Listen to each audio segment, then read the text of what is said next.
আলাইকুম। আপনারা সবাই কেমন আছেন? আশা করি ভালো আছেন। আলহামদুলিল্লাহ আল্লাহর রহমতে আমিও খুব ভালো আছি। তো চলে এলাম শীতের দুপুরে স্পেশাল রেসিপি নিয়ে। তো দেখুন আমি সমস্ত সবজি দিয়ে আজকে আমি বানাবো মিক্স রাইস।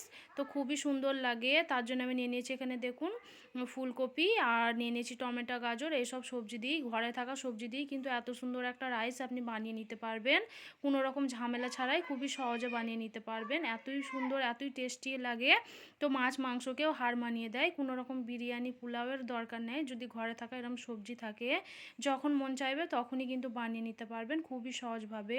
তো মাশাআল্লাহ দেখুন কতটা সুন্দর লাগছে, দেখে খুবই লোভনীয় লাগছে। তো দেখুন তার জন্য আমি নিয়ে নিয়েছি এখানে বড় সাইজের একটা ফুলকপি।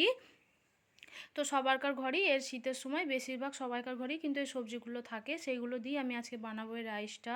তারপর নিয়ে নিয়েছি আমি এখানে বড় সাইজের দুটো গাজর, নিয়ে নিয়েছি 3টে টমেটো, নিয়ে নিয়েছি 4টে মতো আলু, 4টে পেঁয়াজ। তো চলুন এগুলো আমি ভালোভাবে কেটে ধুয়ে আপনাদের সামনে আনছি। তারপর নিয়ে নিয়েছি এখানে আমি 4টে ডিম। রাইসের সঙ্গে আমি কিন্তু ডিমও অ্যাড করব, মিক্স করে কিন্তু রাইসটা আমি বানাচ্ছি। তো ডিমটা আমি সেদ্ধ বসিয়ে দিচ্ছি। তো আমি এখানে দিয়ে দিচ্ছি একটু লবণ। তো এই টিপসটা কে কে ফলো করেন, এইভাবে কিন্তু ডিম সেদ্ধয় লবণ দিলে ডিমগুলো কিন্তু একটাও নষ্ট হবে না, খুবই সুন্দরভাবে সেদ্ধ হবে। তো আমি এখানে নিয়ে নিয়েছি 1 কেজি মতো চাল। চালটা ভালোভাবে 2-3 বার পানিতে ধুয়ে আমি ভিজিয়ে রেখে দিয়েছি। তো এখানে আমি রাইসটা বানানোর জন্য আমি এখানে পানি বসিয়ে দিয়েছি। রাইসটা আমি আলাদা করে একটু রেডি করে নেবো, কোনো রকম ঝামেলা ছাড়াই কিন্তু ঝরঝরেভাবে রাইসটা বানানো হয়ে যায়। তো দেখুন আমি এখানে কড়া বসিয়ে আমি একটু পানি দিয়ে দিচ্ছি। পানিটা একটু ভালোভাবে গরম করে নেবো। গরম করে নেওয়ার পর আমি কেটে রাখা যে সবজিগুলো সেগুলো একটু ভাপিয়ে নেবো। দিয়ে দিচ্ছি এখানে আলুটা একটু ভালোভাবে ভাপিয়ে নিচ্ছি। তারপর রাইসের জন্য যে আমি পানিটা রেডি করেছি সেটাই আমি দিয়ে দিচ্ছি গাজর। তো গাজরটা আমি দিয়ে দিচ্ছি আলাদা করে, ওটা আমি আর সেদ্ধ করছি না, আমি একটু সরু সরু করে ওটা আমি রাইসেই দিয়ে দিচ্ছি। তারপর আলুগুলো আমার ভাপানো হয়ে গেছে, এবার আমি কপিটা ভাপিয়ে নিচ্ছি। এরমভাবে সবজি ভাপিয়ে রান্না করলে কিন্তু খুবই অল্প টাইমে রান্না হয়ে যায়, আর কোনো রকম কিন্তু শরীরের ক্ষতিও হয় না। তো তারপরে দিয়ে দিচ্ছি আমি এখানে লবণ। রাইসের জন্য যে পানিটা রেডি করেছি সেইখানে আমি দিয়ে দিচ্ছি লবণ, 3 চামচ মতো লবণ দিয়ে দেবো, যেহেতু আমার 1 কেজি চাল আছে। তারপরে আমি এখানে দিয়ে দিচ্ছি সমস্ত রকমের গরম মশলা, সেগুলো আমি রাইসের মধ্যে দিয়ে দিচ্ছি।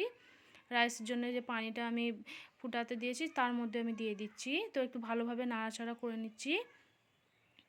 তারপর আমি এর মধ্যে চাল অ্যাড করে দেবো। খুব বেশি টাইম লাগবে না আমার রাইসটা বানানোর জন্য, যেহেতু আমি আগে থেকেই ভিজিয়ে রেখে দিয়েছিলাম। তো আমি এর মধ্যে অ্যাড করে দিচ্ছি চালটা।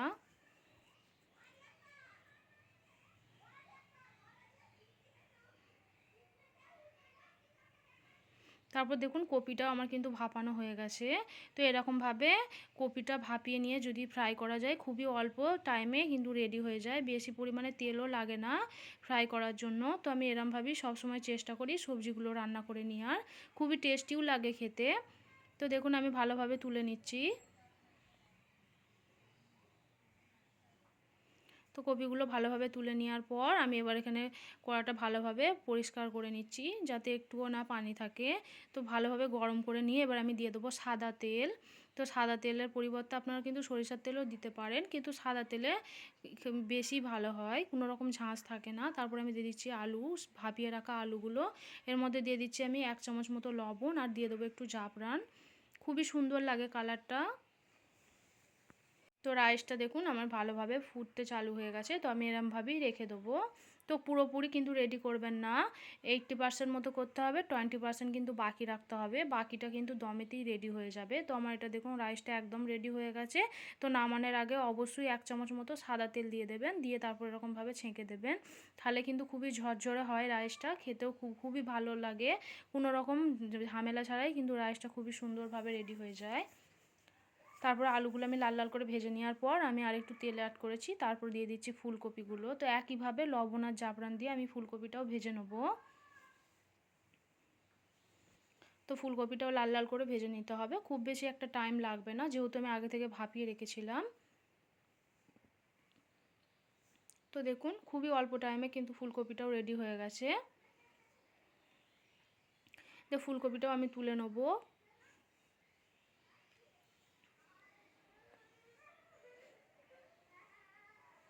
তারপর আমি একটু তেল দিয়ে আমি এখানে সেদ্ধ করে রাখা ডিমগুলো ভেজে নিচ্ছি।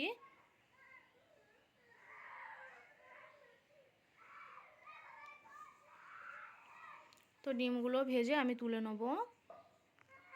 এটা ভালোভাবে ভেজে আমি তুলে নিচ্ছি। খুব বেশি শক্ত করে ভাজার কোনো দরকার নেই, এরকমভাবে একটু লাল লাল করে ভেজে নিলেই কিন্তু হয়ে যাবে। তো ডিমটা আমি তুলে নিচ্ছি। তারপর আমি আর একটু তেল অ্যাড করব এর মধ্যে, গ্রেভিটা বানানোর জন্য। রাইসের যে গ্রেভিটা সেটা আমি এবার বানিয়ে নেব।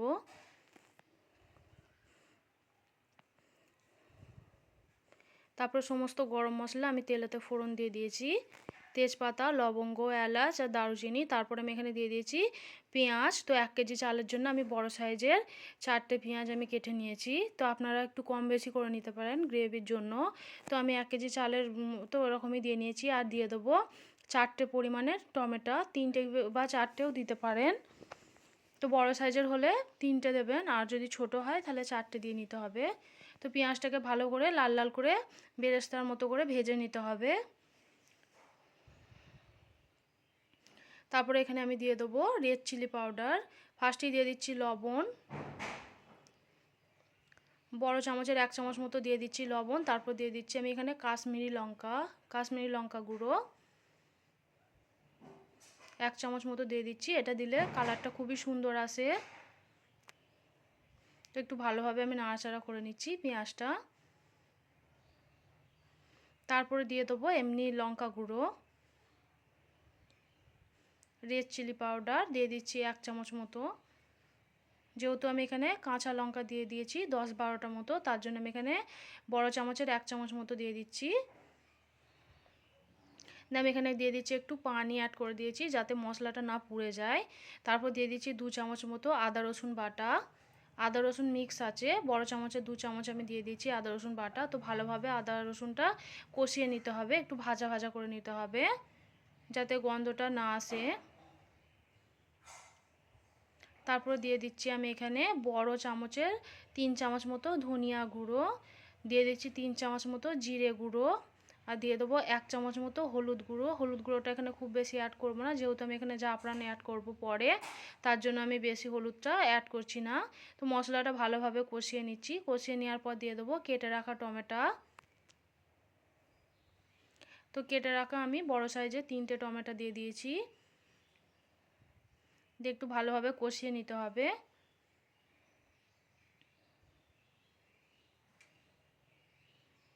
তো আমি এখানে আলাদা করে কোনো পানি অ্যাড করব না, ভালোভাবে কষিয়ে নিয়েছি। টমেটো ভালোভাবে গলে গেছে, তো এরকম একটা গ্রেভি টাইপের হয়ে গেছে। দেখুন মশলা থেকে কিন্তু তেল ছেড়ে দিয়েছে। তারপরে দিয়ে দিচ্ছি আমি এখানে গরম মশলা গুঁড়ো 3 চামচ মতো হবে, পুরো প্যাকেটটাই আমি দিয়ে দিয়েছি। তো মশলাটা দিয়ে এবার একটু ভালোভাবে কষিয়ে নিচ্ছি আমি। তো অবশ্যই খেয়াল রাখতে হবে মশলাটা যাতে ভালোভাবে কষানো হয়ে যায়, বারবার কিন্তু পানি অ্যাড করবেন না। আমি একবারই কিন্তু পানিটা অ্যাড করব, এখনও পর্যন্ত আমি পানি অ্যাড করিনি। এবার আমি দিয়ে দিচ্ছি অল্প করে একটু পানি, কারণ আমি মশলার জন্য বেশি একটা পানি অ্যাড করব না, যেহেতু আমি সবজিগুলো আগে থাকতে ভালোভাবে আমি ভেজে রেখে দিয়েছি, তাই খুব বেশি একটা টাইম লাগবে না। তাই জন্য আমি এতটা পরিমাণে এখানে আমি পানি অ্যাড করেছি। তারপর দিয়ে দেবো ভেজে রাখা আলুগুলো। তো আলুগুলো দিয়ে একটু ভালোভাবে নাড়াচাড়া করে নিচ্ছি। তারপরে দিয়ে দেবো ভেজে রাখা ফুলকপিগুলো। তো ফুলকপিগুলো আমি দিয়ে দিচ্ছি, সব কিন্তু ভালোভাবে সেদ্ধ হয়ে আছে, তাই খুব বেশি আমি নাড়াচাড়া এখানে করব না, তাহলে কিন্তু গলে যেতে পারে বা ভেঙে যেতে পারে। তো আমি একটু ভালোভাবে এবার ফুটিয়ে নেব যাতে ঝোলের সাথে মিশে যায়। তো দেখুন আমি আর অল্প করে একটু পানি অ্যাড করেছি। তো আমি 1 মিনিটের জন্য আমি কিন্তু ঢাকনা বন্ধ করে ভালোভাবে ফুটিয়ে নেব। তো ভালোভাবে ফুটে গেছে, তো এটা আমি সাইডে নামিয়ে রেখে এবার আমি রাইসের জন্য এখানে নিয়ে নিয়েছি 4 চামচ মতো চিনি, আর নিয়ে নিয়েছি 3 চামচ মতো মানে গুঁড়ো দুধ। তো ভালোভাবে আমি মিশিয়ে নিচ্ছি। তো আপনারা এর পরিবর্তে কিন্তু লিকুইড দুধও দিতে পারেন। তো আমি এখানে একটা বড় দেখে পাতিল বসিয়ে দিয়েছি রাইসটা রেডি করার জন্য। তো আমি এখানে দিয়ে দিয়েছি 2 চামচ মতো ঘি। তো ঘিটা ভালোভাবে গরম করে নিয়েছি আমি। গরম করে নেওয়ার পর আমি দিয়ে দিচ্ছি এখানে রাইসটা, অর্ধেক রাইসটা আমি এখানে দিয়ে দিয়েছি দেখুন। তো রাইসটা দিয়ে দেওয়ার পর ওপর থেকে দিয়ে দিচ্ছি আমার স্পেশাল গরম মশলা, মানে বিরিয়ানি বা পোলাওয়ে এই একই মশলা আমি কিন্তু ইউজ করি, এটা আমি ঘরেই বানাই। তো দেখুন ওই মশলাটা আমি দিয়ে দিচ্ছি। এই মশলাটা দেওয়ার কারণে বিরিয়ানি বা পোলাও খুবই টেস্টি হয়, খুবই সুন্দর লাগে খেতে। তারপর আমি দিয়ে দিচ্ছি ফুলকপির যে গ্রেভি আমি রেডি করে রেখেছি, সেটা দেওয়ার পর আমি দিয়ে দিচ্ছি ওপর থেকে দুধ, চিনিয়া দুধ যেটা আমি রেডি করে রেখেছি সেটা দেওয়ার পর দিয়ে দিচ্ছি আর একবার রাইসটা ওপর থেকে। তারপর দিয়ে দিচ্ছি আমার স্পেশাল মশলাটা। তো মশলাটা দেওয়ার পর আমি দিয়ে দিচ্ছি আর একটু মানে যে দুধটা বেঁচে ছিল সেটা আমি ওপর থেকে দিয়ে দিচ্ছি। তো একটু ভালোভাবে নাড়াচাড়া করে নিচ্ছি, ওপর থেকে মশলাটা ভালোভাবে মিক্স করে দিচ্ছি। তারপর দিয়ে দেবো কেওড়া পানি আর গোলাপ পানি। তো আমি 3-4 চামচ এরকম দিয়ে দিয়েছি, 3 চামচ, বড় চামচে 3 চামচ পরিমাণে দিয়ে দিয়েছি।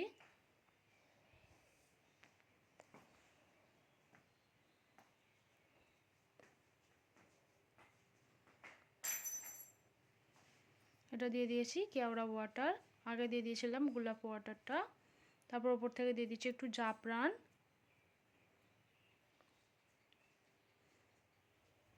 তারপর আমি দিয়ে দেবো ওপর থেকে 4 চামচ গাওয়া ঘি, যেহেতু আগে আমি 2 চামচ দিয়েছিলাম হাঁড়িটা গরম করে নেওয়ার পর। তারপর ওপর থেকে দিয়ে দিচ্ছি 4 চামচ পরিমাণ গাওয়া ঘি। একটু ভালোভাবে এরকমভাবে আমি চামচে করে মিশিয়ে দিচ্ছি। তো খুব বেশি নাড়াচাড়া আমি কিন্তু করব না, অল্প একটু নাড়াচাড়া করছি।